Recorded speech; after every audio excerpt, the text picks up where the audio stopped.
안녕하세요, 빙수입니다. 요즘 정부가 하는 거 보면 머리 수십 개 달린 괴물 같습니다.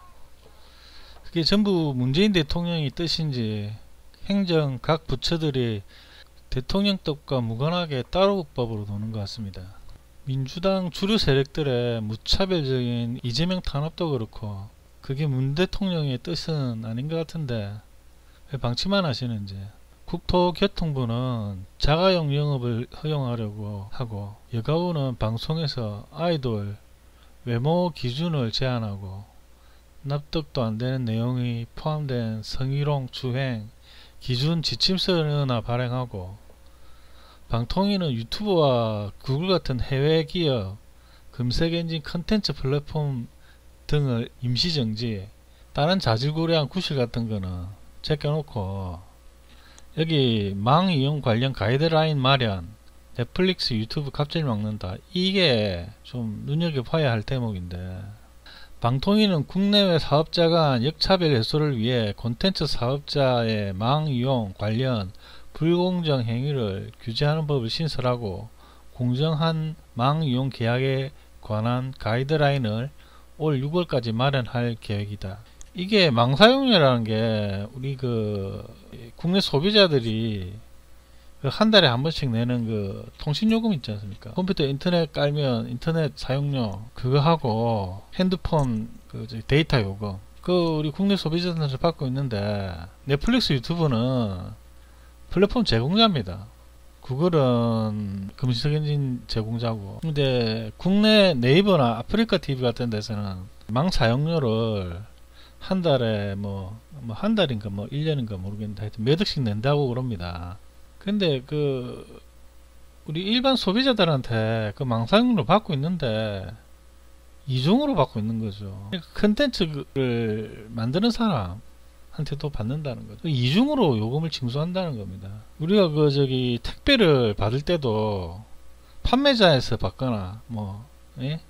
구매자에서 받거나 둘 중 한 군데서 받잖아요. 근데 우리나라 통신사들 SK, LG 이런 데서 양쪽으로 다 받겠다는 거죠.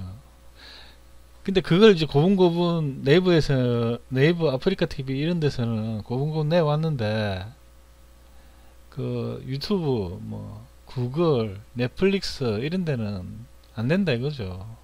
넷플릭스 유튜브 이런 데는 서버가 국내에 있지 않고 외국에 있거든요. 외국에 있으니까 방사용료를 낼 그게 없죠. 근데 수익은 국내에서 이제 국내 사용자들이 그걸 워낙 이제 많이 보다 보니까 트래픽 수가 높아지다 보니까 수익은 발생하고 있고. 근데 그거는 이게 공정한 망 이용 계약 이렇게 되어 있는데, 국내 기업들이 망 사용료를 내는 게 그게 잘못된 거 아닙니까?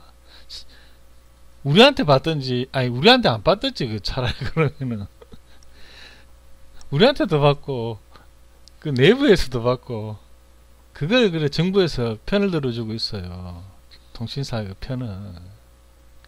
세금 문제 같은 거는 그건 서버가 이제 국내에 없으니까 제대로 국가에 내는 수익에 대한 세금을 걷기가 제대로 걷을 수가 없는데, 그거는 다른 나라도 마찬가지니까 다른 나라에서도 이 문제를 가지고 어떻게 세금을 부과할까 고민 중이라는데, 구글 유튜브 넷플릭스 이런 거대 플랫폼 제공하는 회사한테 말이죠.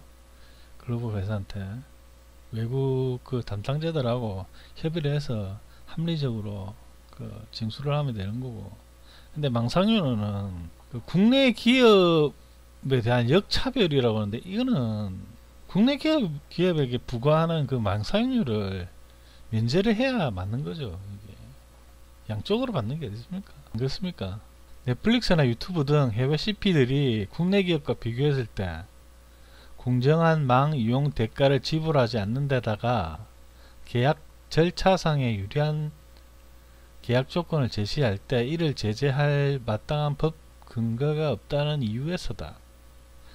방통위 관계자는 공정한 망 이용 대가를 위한 가이드라인은 어느 정도 안이 나와 있다며 대가 범위와 이용계약 절차, 공정 판단 기준 등에 대한 의견을 모으고 있다고 설명했다. 근데 중요한 거는 구글이나 유튜브, 뭐 넷플릭스 이런 데서 망 사용료를 낼 생각이 없습니다. 또 국내 대리인 지정에 필요한 해외 사업자 범위를 이용자 수와 매출액 등을 고려해 구체화할 예정이다. 국내 대리인은 개인정보 유출 사고 발생 시 규제 집행력 강화를 위한 제도다. 해외 사업자의 국내 대리인은 개인정보 보호 책임자 업무를 수행하면서 정부 요청 시 개인정보 유출 사고 관련 자료를 제출해야 한다. 또 중국 등 해외에서 불법으로 유통되고 있는 한국인 개인정보를 보호하기 위한 정부 간 협력 채널도 마련한다. 불법 정보를 유통하는 등 위법 행위를 개선하지 않는 사업자에 대해서는 서비스를 임시 중지하는 제도도 도입한다. 아울러 IPTV, 인터넷 TV 사업자의 금지 행위 자료 제출 의무도 방송법 수준으로 개선해 SO와 비대칭 규제를 해소할 방침이다. 근데 이게 되겠습니까? 이게 유튜브 그거를 차단하면 누가 제일 답답하겠어요? 국내 사용자들하고 국내 유튜브들이 더 답답하죠. 제가 얼마 전에 그 교육부에서 한유총하고 대판 싸웠잖아요. 거의 뭐 한유총처럼 이렇게 하겠다는 건데, 이거는 거의 한유총이 그러지 않습니까? 참은 폐업을 하겠다고 협박을 했죠. 이게 제대로 이 방법으로 구글이 통제가 되겠어요?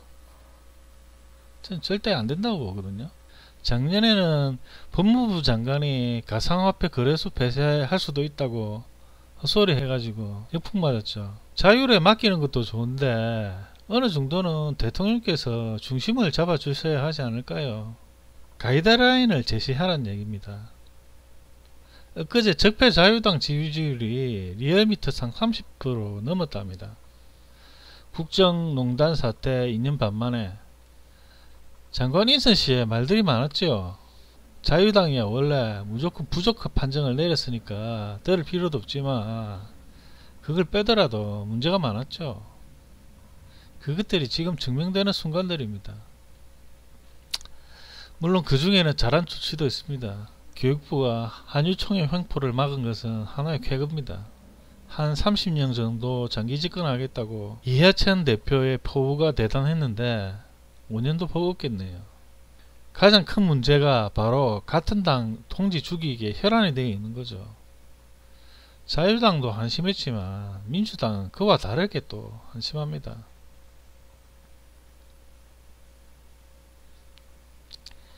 문재인 대통령의 경제정책의 핵심이 소득주도 성장인데, 원래는 임금주도 성장인데 자영업 비중이 큰 한국에서는 그 용어를 피치로 내걸면은 자영업자가 자연히 소외되니까 소득주도 성장이라고 용어를 바꿨다고 합니다.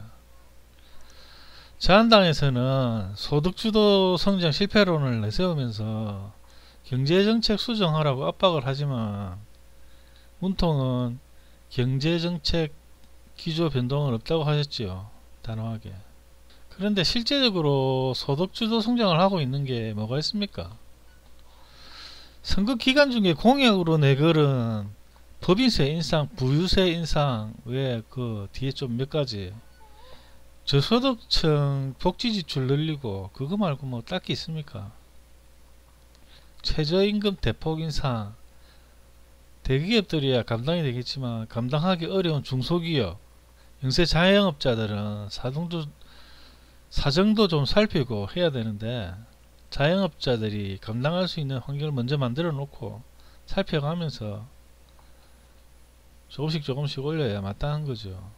뭔가 믿는 구석이 있어서 그래 파고 올렸나 싶었는데 개뿔도 뭐 그런 것도 하나도 없었죠. 경제협력개발기구 OECD가 혁신을 통해 생산성이 높아지지 않는 상황에서 빠르게 최저임금을 올리면 오히려 한국 경제에 독이 된다고 경고했습니다. OECD는 한국 경제가 성장하려면 재벌 개혁이 필요하다는 점도 강조했습니다. 고한석 기자입니다. 경제협력개발기구 OECD가 2년에 한 번씩 발표하는 한국 경제 보고서. OECD는 이번 보고서를 통해 소득 주도 성장과 재벌 개혁 등 문재인 정부 핵심 경제 정책에 대한 분석과 전망을 내놨습니다. 우선 최저임금과 관련해서는 인상폭을 결정하기 전에 인상 영향을 먼저 분석해야 한다고 조언했습니다. We think it's important to see the impact of this hike, the 16.4% hike, before raising it further. So we need to evaluate what is its impact. And after 5 months, we're just still getting the information. 그러면서 최근 고용 증가세 둔화에는 건설 경기 하락 같은 다양한 원인이 작용했지만 음식, 숙박업과 도소매업에는 최저임금 인상도 영향을 미쳤다고 진단했습니다. 2020년 최저임금 10,000원이라는 목표를 달성하려면 반드시 기업과 노동자의 생산성 향상이 뒤따라야 한다는 경고도 나왔습니다. 임금은 오르는데 생산성이 높아지지 않는다면 물가만 끌어올리고 국제 경쟁력에도 타격을 준다는 겁니다. 생산성 향상 방안으로는 규제 완화, 기술 개발, 벤처 창업, 중소기업 지원 등을 통한 혁신 성장을 꼽았습니다. To make income-led growth successful, we need to have success in the other part of President Moon's strategy, and that is innovation-led growth that includes SMEs and startups. OECD는 특히 보고서 중 상당한 부분을 할애해 한국 경제의 혁신과 성장을 위한 재벌 개혁의 중요성을 강조했습니다. 이른바 낙수 효과는 약해졌고 총수일가의 전횡이 기업 가치마저 좀먹고 있다면서 정부가 추진하고 있는 재벌 개혁에 힘을 실었습니다. YTN 고한석입니다.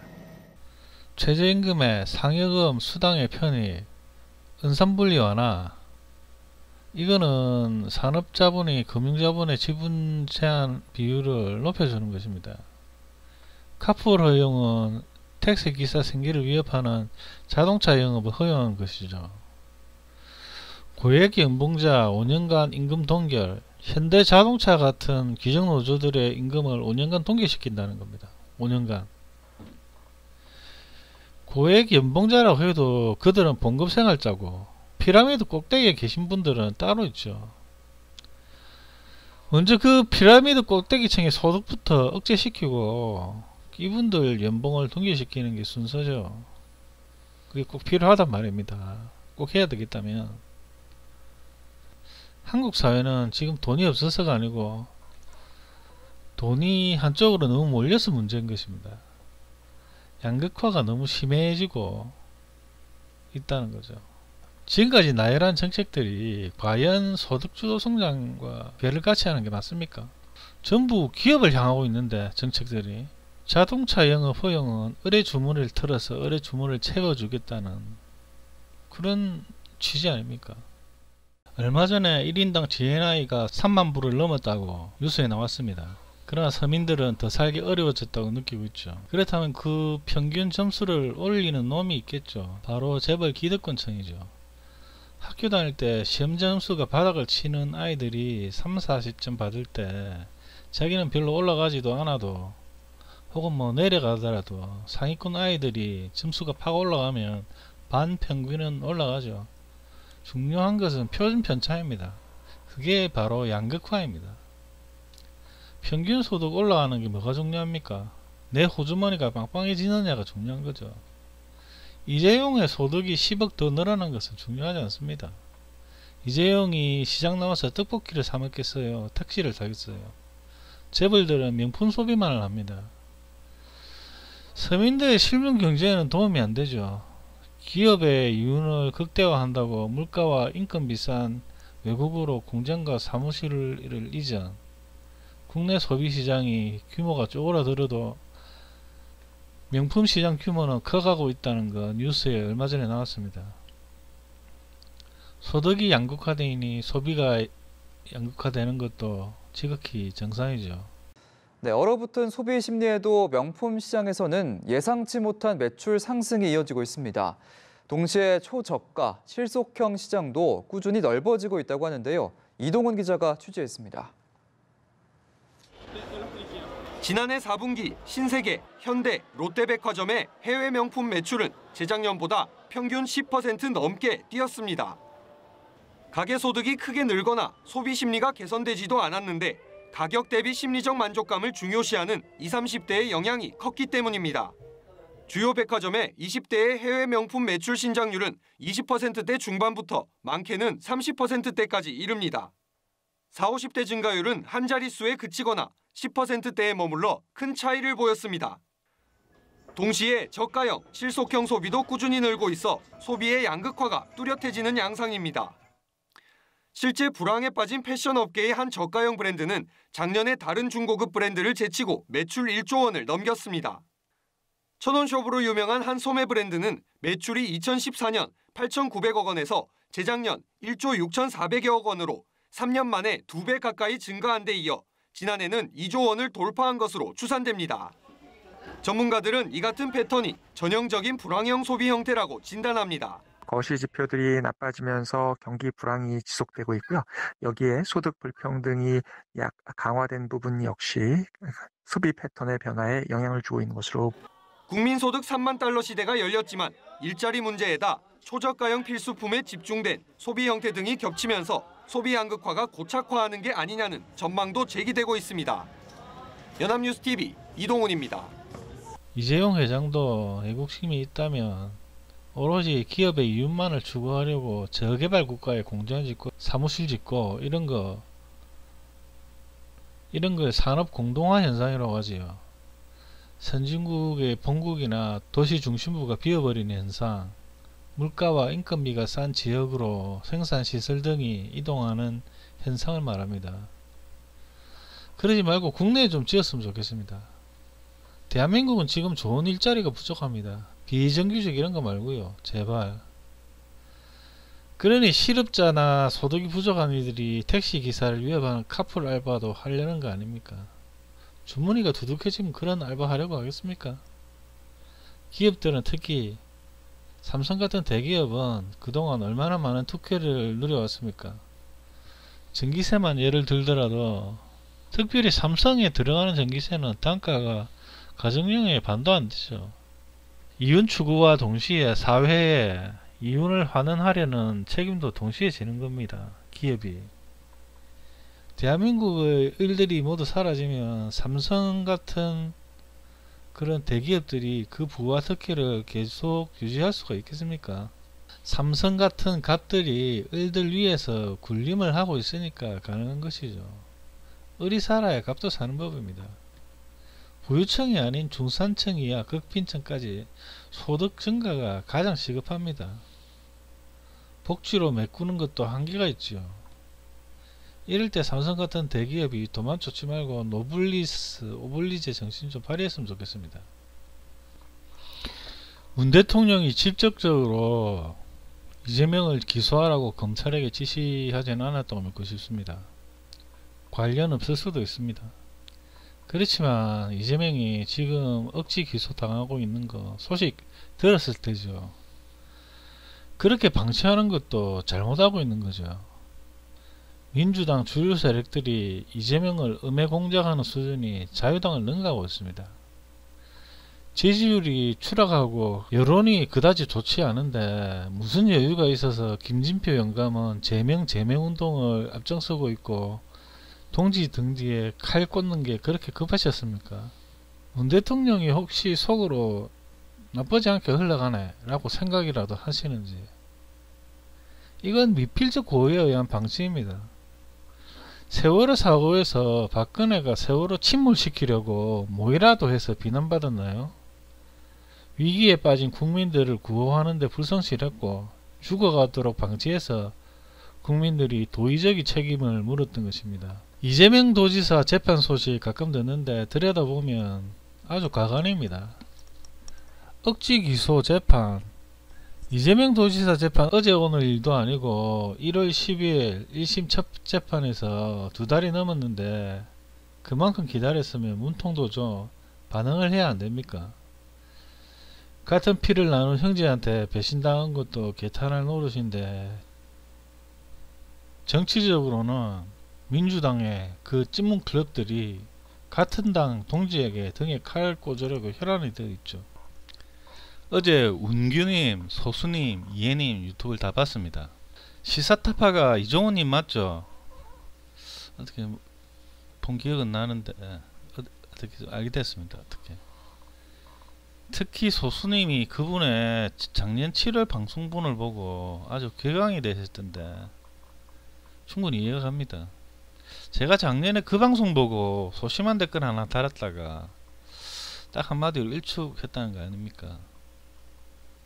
그분이 나보고 맹목적 지지를 한다고 그러더라고요. 내가 하고 싶은 말이었는데 그분이 도로 하시더라고 저한테. 맹목적 지지라는 거는 그분이 문통에게 하는 거죠. 이분은 문통뿐만 아니고 민주당 주류 전체의 지지자인 듯 합니다. 조폭 변호, 삼성 주식 보유해서 수십억 차익 남긴 거, 그리고 김부선 불륜, 이런 것 때문에 그분은 지지하면 안 된다는 거죠. 근데 조폭 변호가 불법이었나요? 만약에 그 조폭이 손씻고 최출발하겠다고 살아온 그 잘못된 과거를 후회한다면서 제발 변호 좀 해달라고 사정하면 그래도 조폭이라고 해주면 안 되는 겁니까? 그리고 삼성 주식 이것도 그렇습니다. 이 삼성 주식을 불법적으로 부당하게 보유했다. 획득을 부당하게 했다. 불법적으로 뇌물을 받았다.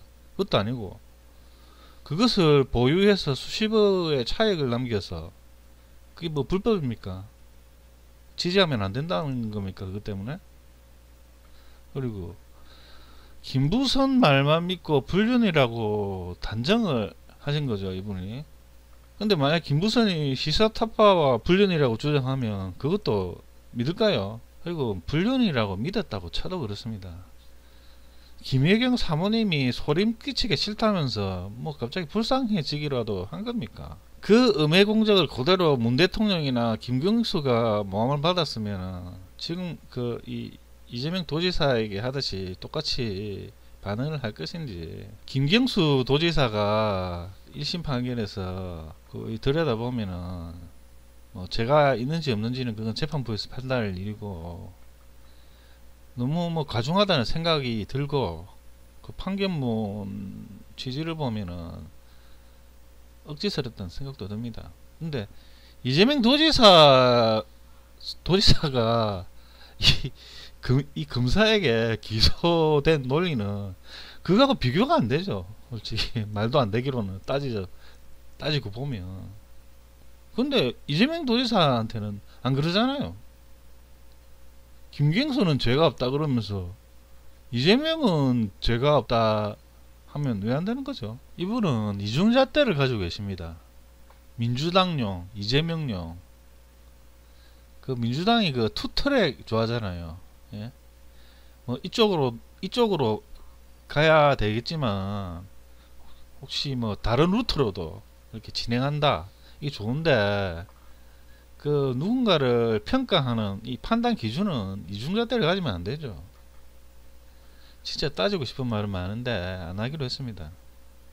그래도 만약 이재명 도지사가 민주당 대권 경선 통과해서 민주당 대표로 대권에 도전하면은 찍어주지 않겠습니까? 이분이 그날 방송에도 마음에 안 들어도 이재명을 찍어줬어야 했다. 아니면 남경필이 되는 게 아니냐 그랬거든요. 유시민식 어법으로 말하자면 시사타파는 딱 거기까지입니다. 다 필요 없고 이재명 지사가 선거에 나오면 찍어주면 그걸로 됩니다. 더 이상 바라면 안 되는 분이죠. 기대를 안 하면은 실망할 것도 없고 미워할 것도 없고 그렇다고 생각하거든요. 그러니까 정 안 되면 딱 그것까지만 하세요. 그거면 되는 거 아니겠습니까? 같은 이재명 지지자들 사이에도 견해가 다른 부분이 많이 발견됩니다. 그럴 때가 있죠. 그래도 최소한 이재명을 지지한다는 공통분모는 있지 않습니까? 그것 말고도 또 같아야 할 것들이 많아지면 많아질수록 이재명 지지하는 사람들은 외연 확장이 안 됩니다. 조건을 붙이면 붙일수록 그건 당연한 일이겠죠. 최소한 이재명 지지자라면 이래야 한다 저래야 한다 가이드라인을 제시하고 규격화시킬 권리는 누구에게도 없습니다.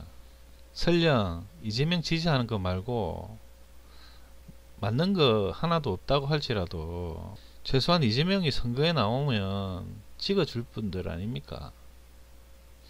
앞서 그 시사타파 예를 들었지만은 기대를 낮추면은 미워할 일도 실망할 일도 없습니다. 너무 극렬하고 극단적인 지지가 오히려 지지하는 그 정치인을 궁지로 못게 될까봐 걱정하는 그런 뭐 유튜브들 그리고 지지자분들도 계시고 이해도 갑니다. 그 마음 이해가고요. 그렇지만 그것 또한 이재명 도지사의 복이고 이재명 도지사를 또 대통령으로 못 만들면 그것도 뭐 대한민국의 운명이죠. 지도자는 국민의 뜻과 하늘의 뜻이 서로 맞닿아야 되는 거죠. 어떻게 해도 안 되면 할 수 없는 거 아닙니까? 각자의 위치에서 각자의 소신대로 이재명을 지지하고 응원하고 그 진정성만 가지고 있으면 되는 거 아니겠습니까?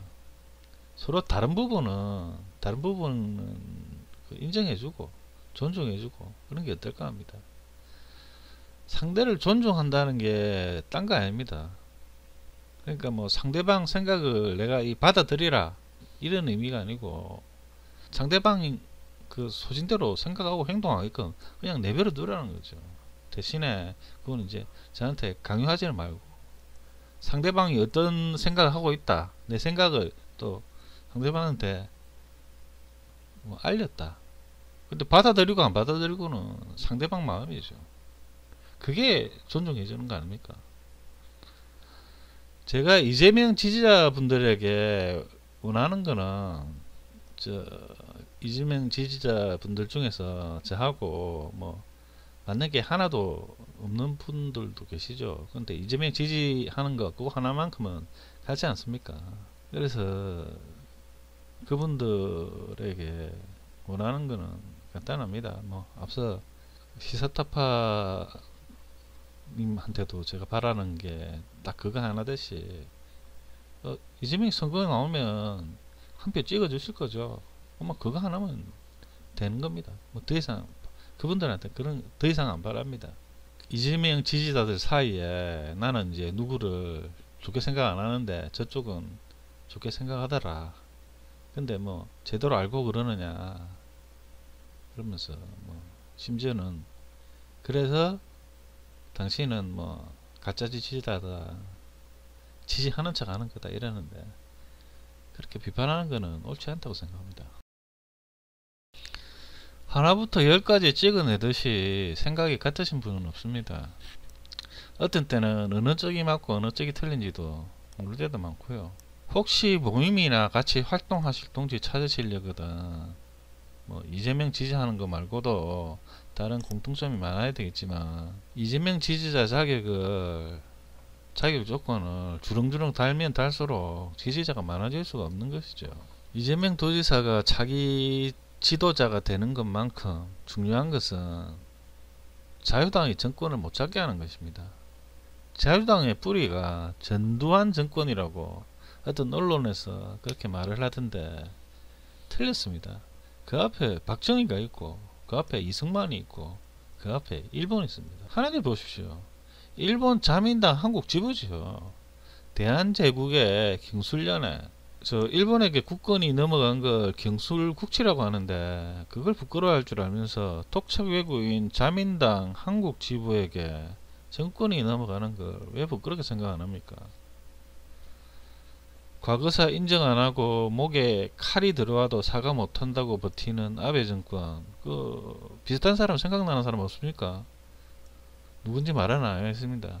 그리고 그런 거를 뭐라 그럽니까? 한국말로는 판박이, 영어로는 데칼코마니. 저만 그렇게 생각합니까? 오늘은 제가 정말 말이 많았네요. 최근 며칠 동안 제가 올린 댓글들을 모아서 총 정리했더니 내용이 많습니다. 영상 길이가 너무 길어지면 지루하니까 이걸로 마치겠습니다. 그럼 다음 영상에서 만납시다. 봐주셔서 감사합니다.